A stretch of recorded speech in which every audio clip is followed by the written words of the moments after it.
નમસ્કાર, શો ટાઈમમાં આપનું સ્વાગત છે। વડાપ્રધાન નરેન્દ્ર મોદીના નેતૃત્વમાં એનડીએ સરકારના 11 વર્ષ પૂર્ણ થતા ભાવનગર શહેર ભાજપ દ્વારા પ્રદર્શન અને પત્રકાર પરિષદ યોજવામાં આવી હતી।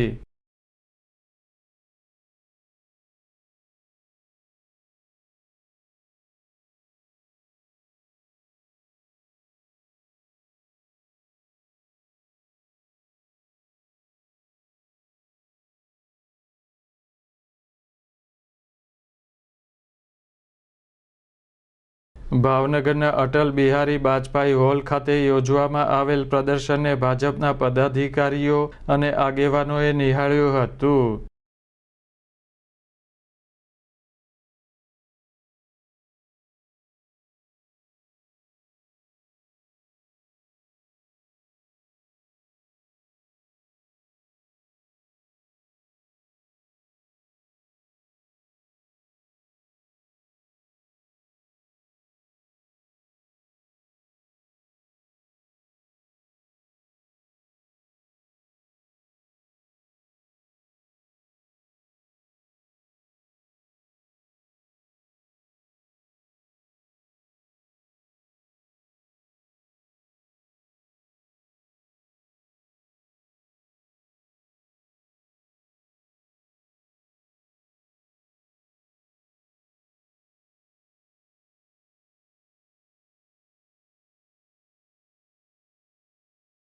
પ્રદર્શન નિહાળ્યા બાદ યોજવામાં આવેલી પત્રકાર પરિષદમાં ભાજપના પ્રદેશ આગેવાને મોદી સરકારની 11 વર્ષની સિદ્ધિઓ અંગે માહિતી આપી હતી।